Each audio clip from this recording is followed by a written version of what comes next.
Bonjour, Gilles Dorval, entraîneur expert en course à pied. Je suis ravi de vous retrouver pour cette vidéo dans laquelle je vais partager avec vous un extrait d'une de mes webconférences dans laquelle j'indiquais quel est le nombre de semaines à prévoir pour effectuer une préparation complète sur 10 km. Pour cela, on se retrouve immédiatement après notre jingle.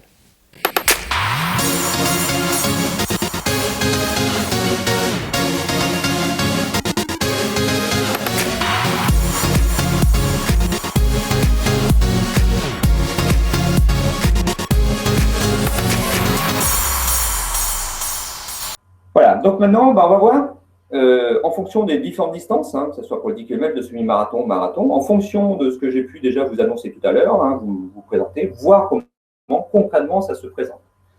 Alors, là, on va commencer par le 10 km. Comment bien structurer un plan de 10 km? Alors, un plan de 10 km, donc, va comprendre une période de développement général, développement spécifique et relâchement. Là, j'ai mis uniquement les initiales.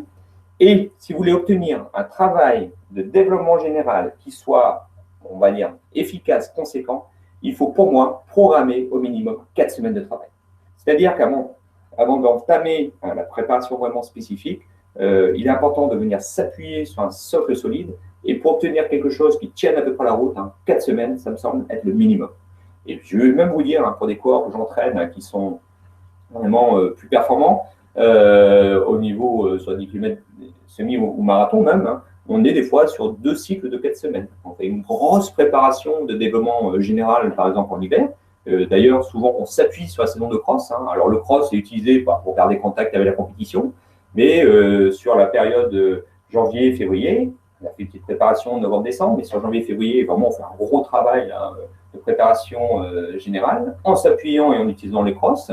Et ensuite, on enchaîne. Une fois que la saison de cross est terminée, hop, on bascule sur la phase de développement spécifique pour préparer soit un 10 km, soit un semi-marathon, soit un marathon. C'est par exemple le cas, pour des coureurs qui préparent le marathon de Paris, là, début avril. Et ça, c'est le schéma assez classique qui est mis en place. D'ailleurs, vous verrez, chez les coureurs de haut niveau, quand vous regardez le classement du championnat de France de cross, et quand vous regardez donc les tout meilleurs Français et Françaises, et vous regardez après les engagés français sur le marathon de Paris, souvent vous retrouvez les tout meilleurs Français en cross sur le marathon quelques semaines après. Ils ont tout simplement utilisé la préparation cross pour ensuite basculer sur la phase de développement spécifique marathon. Voilà.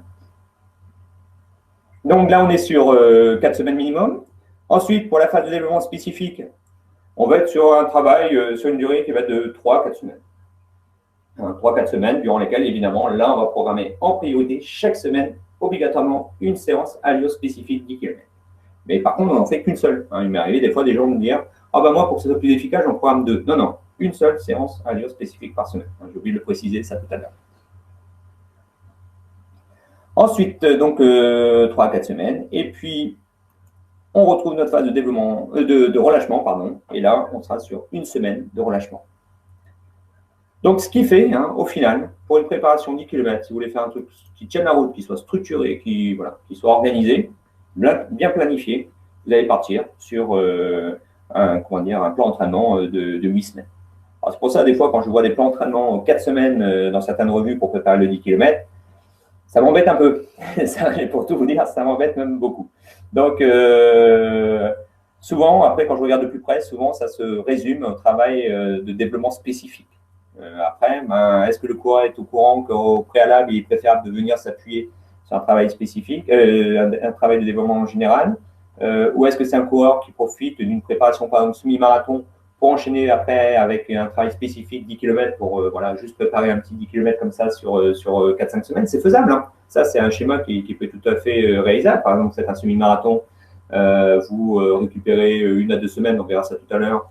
Et puis ensuite, vous profitez d'avoir fait un bon travail foncier pour venir greffer un petit peu de travail à allure spécifique 10 km et vous présenter au début d'un 10 km. Je sais que ça, c'est un schéma qui marche bien et qui a souvent fait ses preuves. Moi, je connais énormément de coureurs qui, à l'issue d'un semi-marathon, ont battu leur record sur 10 km en mettant en place ce type de schéma. Là, c'est jouable. Là, ça peut être intéressant et ça peut se concevoir que la préparation 10 km dure à peine 3-4 semaines. Mais par contre, lorsqu'on vous propose une préparation complète en 3-4 semaines, là, par contre, c'est illusoire. Et maintenant, vous comprenez pourquoi. Mais si jamais vous disposez, par exemple, de 10 semaines avant votre préparation, avant votre objectif 10 km, Donc, on part du principe qu'il y a une semaine de relâchement, qu'il y a 3-4 semaines de travail spécifique. Donc, on va dire, allez, ça va faire 5 semaines.